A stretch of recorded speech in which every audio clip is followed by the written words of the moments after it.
back to the 10th video for the Basic Bible Study course. In this section, we'll be continuing to work through the 3 major types of communication found in the Bible. And in this section, we're concentrating on narrative. Just a reminder of the 3 types of communication. They are discourse, straightforward teaching information and direct communication of ideas. That is, ideas working together for a purpose. Second, narratives, telling a story or history in order to make a point or teach a lesson. That is, the overarching lesson of biblical narratives, typically about God and His working in history. And poetry, communicating in stylized language. Not just what is said, but the way that it is said communicates the meaning. So now, let's look more closely at biblical narratives. And the first main point that must be made about narrative is that it's not the same as discourse. Now, I know that sounds obvious, but unless we're careful, we can make some huge mistakes here. So I suggest that you start from the assumption that nothing you learned about discourse in the last section applies to narratives, and treat narratives as something completely different. Now, narratives are similar to discourse in some ways, but they're also radically different in many ways. So narratives communicate in different ways, so we use different tools to read narrative differently. Now let's talk about the nature and characteristics of biblical narratives. The first concept to address is the varying size and scope of narratives. There are small stories and there are big stories. And the bigger narratives are made up of smaller sub-narratives. And we must see the small stories in the context of the big stories. For instance, in one sense, the entire Bible tells a unified story of God's work in the world. But of course, we can break that down into the stories of God's people Israel in the Old Testament and God's church in the New Testament. And these are made up of many individual stories, large and small. And even the individual stories can be broken down into smaller episodes. For instance, we can see the Exodus story as a whole, with an overarching message and purpose. But we can also see the narrative, for instance, of Moses' birth or the story of crossing the Red Sea. They're both self-contained episodes which are parts of the larger Exodus story. We can look at the entire story in each of the 4 Gospels, but also see the meaning and message of the individual episodes in Jesus' life within the context of the entire Gospel. So all of the individual stories, they make sense on their own, and they have a point on their own, but at the same time, they should be understood in their larger context. Now let's talk about the precise nature of biblical narrative. As already mentioned, narrative is the telling of a story. It's describing events that happened. But biblical narratives are not just story, they are true story.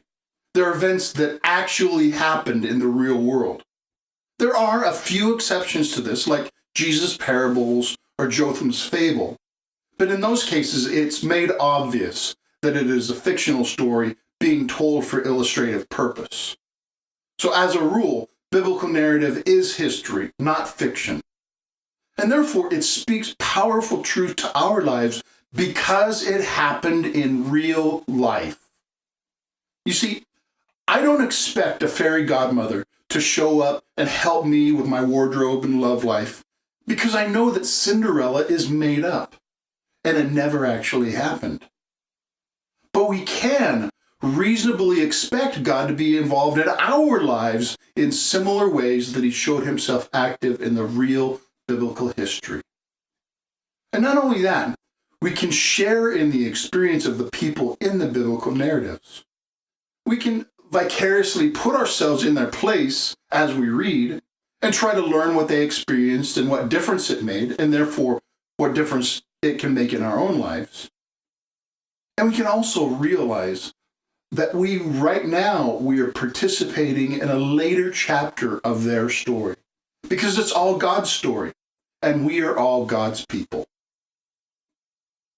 And not only is it real history, but the biblical narratives are interpreted history. Now, it's absolutely necessary for narratives to be selective. That is, they can't tell every detail of everything that ever happened. So the author chooses what to tell and what to leave out. And the biblical writers write their history from a point of view. And it just so happens that they are inspired by God, so their point of view is true because it comes from God's point of view. So we need to pay attention to how they see, understand, and describe the events that have happened. And all of the biblical narratives, like the biblical books, they have an occasion and a purpose. They're writing to specific people for a specific reason. For instance, you might notice the two books of Kings and the two books of Chronicles, they overlap in a lot of the history that they cover, but they tell some of the same events in different ways because they're written to different people who needed to have different things emphasized about the events that are covered for their own instruction and benefit. And biblical narratives are also theological history. They're prophetic history. Now, by this, I don't mean that they predict the future, but that they tell history in the way that God wants it to be told, according to what he thinks is important. So it doesn't just report the facts, but it makes value judgments. Let me illustrate this by two quotes about the reign of the Old Testament king Omri. The first quote is from The History of Israel by John Bright.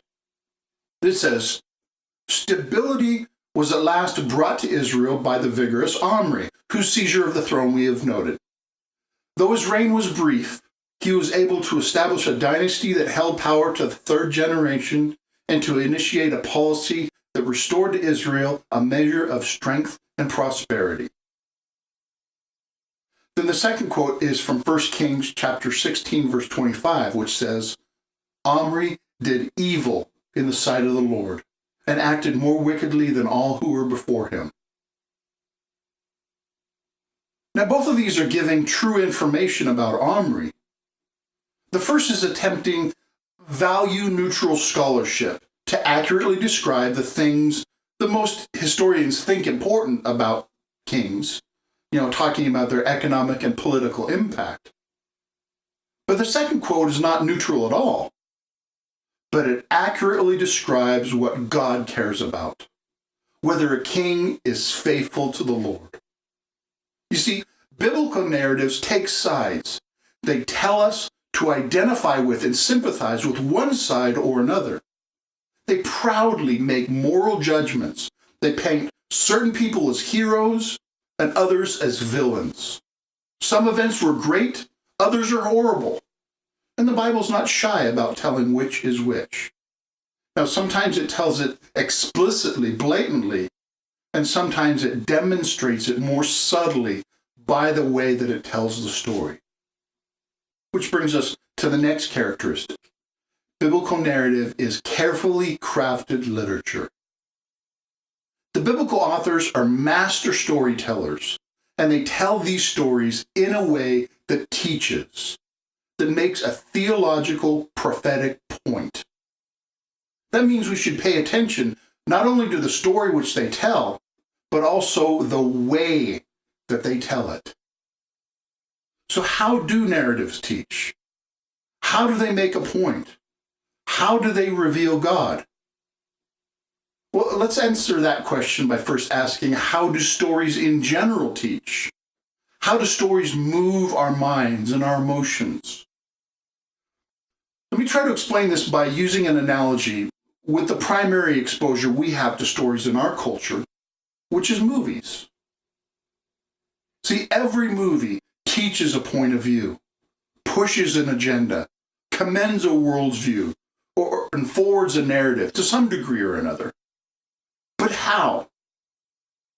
Well, partly by drawing us into their world, which is a world created to reflect and display the movie maker's perspective, where their views are treated as normal, and they define what is abnormal. and partly by displaying the characters and their actions in a way that makes it easy for us to love the ones that the director wants us to love and to hate the ones that the director wants us to hate. In other words, they make us see the hero's good characteristics, and they make us see the villain's bad character by the things that they show us about each of them, and by the perspective with which we see them. In other words, the movie controls what we see by choosing where the camera is pointed. It draws our attention to the things it wants us to pay attention to. Now, a classic illustration of this is the movie Schindler's List. Great movie, by the way. The entire movie is in black and white, with the exception of a little girl who wears a red coat. And so the red coat stands out, and you can't help but notice that girl because of it. So by this device, the director draws our attention to the little girl and then to Oskar Schindler's reaction to her, and thereby makes one of the major points of the movie. Now, what does all this have to do with biblical narratives?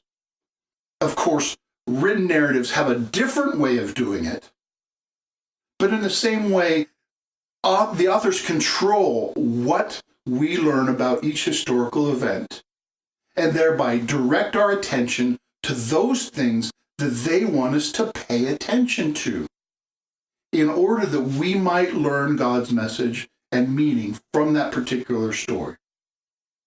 So we need to learn to pay attention to their attention-focusing techniques, and then pay attention to those things to which they're pointing.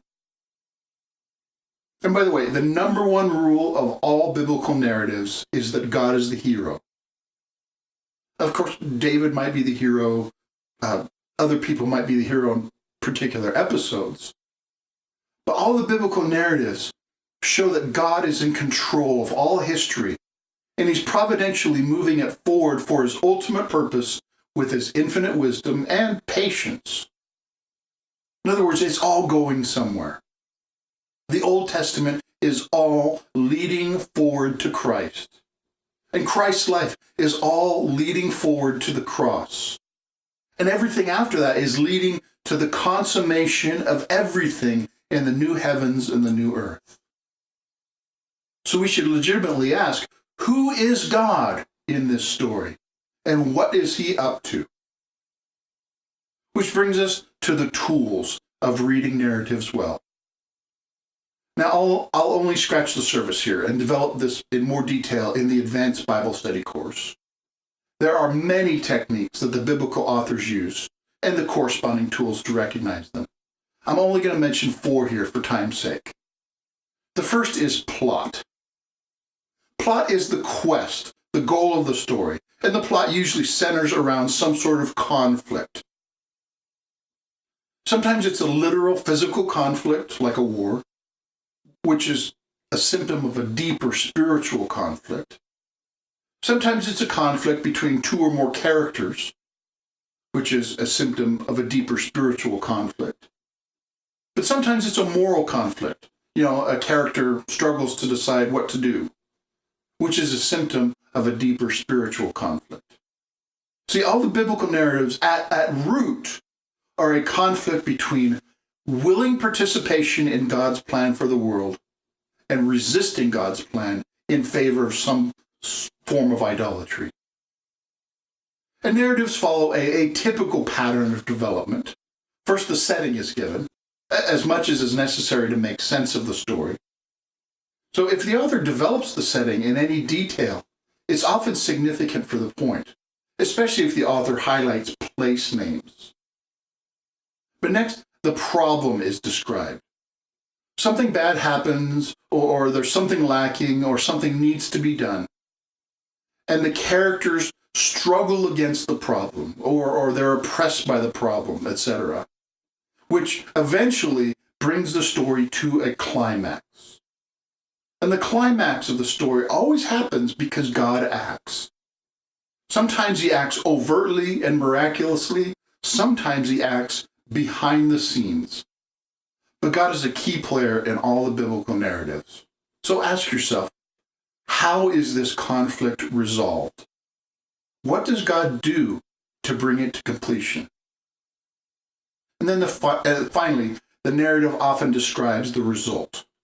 That is, how the situation is different as a result of the conflict and then the resolution. Now, the second tool of narrative is dialogue. Whenever the characters speak, what they say is usually very important. In other words, dialogue is one of the key tools that the narrative uses to focus our attention. Dialogue is one of the main ways that the author develops characters. We learn what kind of people they are by what they say. And dialogue is one of the key clues to the meaning of the episode. Often, the entire point of the narrative is summarized by the words of one of the characters. In other words, this is where we often will find the moral of the story. For example, in Genesis chapter 18, Abraham says, "Won't the judge of the world do what is right?" And in Genesis chapter 50, Joseph says, "You intended it for evil, but the Lord intended it for good." Now, both of these statements, they're key to understand the meaning of their particular episodes. Then the third tool is allusion and repetition of historical references. That is, the stories are told in such a way as to draw attention to previous history and to make the connection with what happened before. For instance, Isaac lies to a foreign king. He says that his wife is really his sister, just like his father Abraham had done a few chapters earlier. And the author knows this. He's not making a mistake. He does this on purpose to show that Isaac is walking in his father's footsteps, sharing his blessing as well as his stupidity. And at the end of John's Gospel, after the resurrection, the disciples go fishing. And after a while of fishing and catching nothing, a man on the shore tells them where to cast their nets, and then they make a miraculous catch of multiple fishes. And the similarity of this event to a previous event causes the disciples and the thoughtful reader to recognize the identity of this man because of it. You see, the biblical writers, they know their history, and they often make reference to it in order to make a point by making that connection. That means the more you know the biblical history, the more you're going to catch these references. Then the fourth tool is narrative intrusions or asides. That is, whenever the narrator breaks into the story to explain something, to give information that only God could have known, to make a moral assessment of what is happening, etc., it's highly significant to the point of the story. Whenever the narrator steps out of the background, pay attention to it. For instance, at the end of 2 Samuel chapter 11, the narrator interrupts the story to say, the thing David had done displeased the Lord. Now, this small sentence has huge significance to the overall episode, especially because it's so understated. The narrator clearly gives God's value judgment on the whole episode, which, of course, helps us to understand the rest. So these are some of the tools for reading narratives well. Now let's look at some of the methods for reading narrative. Remember, you must look for the story and how the story is told. Now, I need to make a strong caution here. The nature of narratives tempts us to let our imagination run wild, to read between the lines, to imagine what was happening in thousands of details that the author does not choose to tell us. However, our task is not to develop the story, but to recognize the story that the author wrote, to learn the lesson the author intended to teach, not to make up our own. Remember, part of receiving communication from the Bible is our willingness to shut up and listen, to put aside our own thoughts and hear what the Bible has to say. So let me suggest the following reading strategy. First, look at the fish. Read carefully. Read it multiple times in multiple translations if possible. Read it with a pencil in your hand. Make a photocopy or a digital copy and use highlights and write notations if you find this to be helpful. And read it with your emotions engaged. Let yourself be drawn into the story.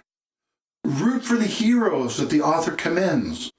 Boo and throw your popcorn at the villains. And cheer when God comes through with his rescue.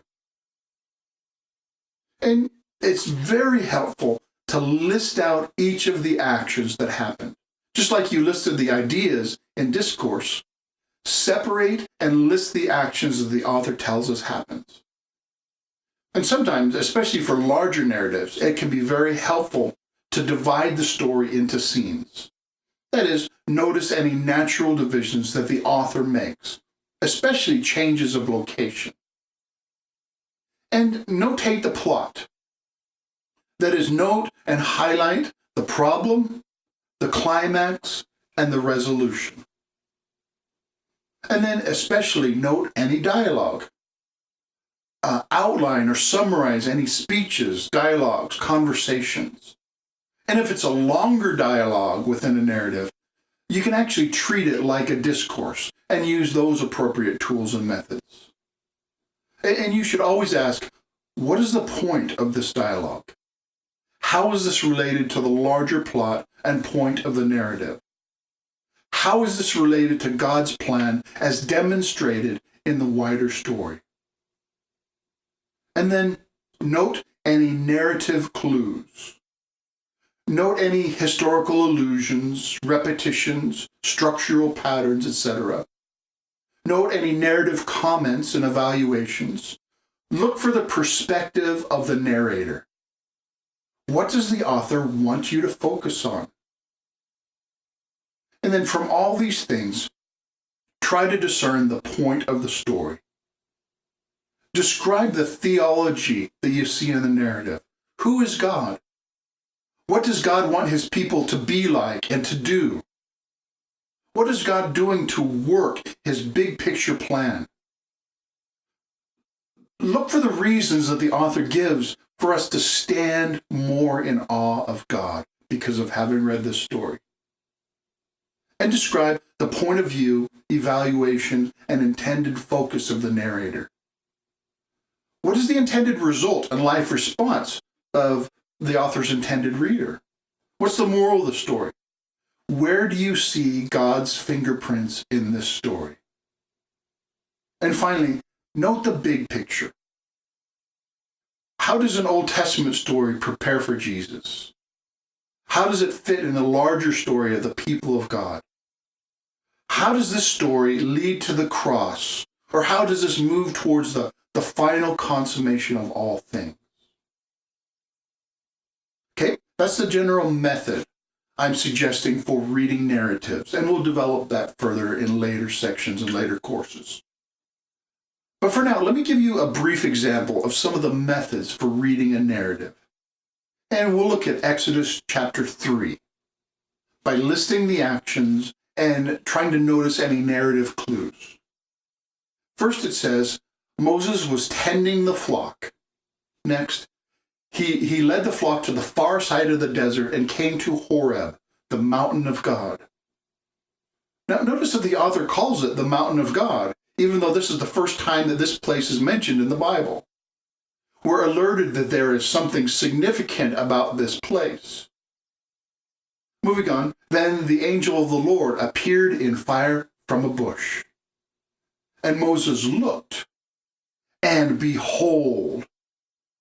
Now notice carefully whenever Old Testament narratives say behold. And by the way, formal equivalent translations usually show this more clearly than others. This word behold could legitimately be translated pay attention to this. And it is a clear narrative signal that the author is highlighting something. Then it says, the bush was burning with fire, yet the bush was not consumed. Now, I don't know how much experience you have with burning things, but this is not normal. Whenever there's fire, it burns up what it's burning. So the author is pointing out that something unusual, even supernatural, is happening. Not to mention that it is just said that the angel of the Lord was appearing to Moses in the fire. Moses does not yet know that this is the angel of the Lord, but the narrator makes sure that the reader knows. Moving on. So Moses said, and this is obviously a marker of dialogue, and next is the content of Moses' dialogue. He says, I must turn aside and see this strange sight, etc., why the bush doesn't burn up. Notice in the dialogue, again, is highlighted the miracle of the bush, that it's burning but does not burn up. And then it says the Lord saw that Moses went over to look, and God called to Moses from the miraculous bush. Once again, even at the start of the bigger story, the narrator is strongly hinting something big is about to happen, because God is showing up in an unusual way to confront Moses. And God said, another marker of dialogue, and then we get the content of God's dialogue. It's a personal call. Moses, Moses. God is appearing to Moses, and he is addressing him personally. Moving on, then Moses said in response, and the content of Moses' dialogue is, here I am. And the word translated, here I am, is related to the word behold. And it could be translated, behold me. Now, that's as far as we can go. That's as far as we have room on the screen. But already, just at the beginning of this story, while the author is still actually just setting the scene for God's call and commission to Moses, we already see he's using narrative techniques to heighten the expectation for what will follow. And we already see clearly that God is doing something supernatural and that Moses will be a key player in what will take place. Now, I hope this has been an informative illustration of what you can learn from narrative just by reading carefully and being familiar with the way the narrative communicates. And I also hope that you now have the sense that this is something you can do for yourself. But for now, let's review. First, the character of biblical narratives. They are carefully crafted prophetic history. And the tools for narrative are plot, dialogue, allusions, and narrative intrusions. And the method for narratives are noting the story that is told, but also the way that it is told, looking for the theological point and its place in the big picture. Now, hopefully you have a decent introductory understanding of biblical narratives. In the next section, we're going to look at the last of the three major types of biblical communication, that is poetry. Until then, may the Lord bless you in your Bible reading. Thanks for watching.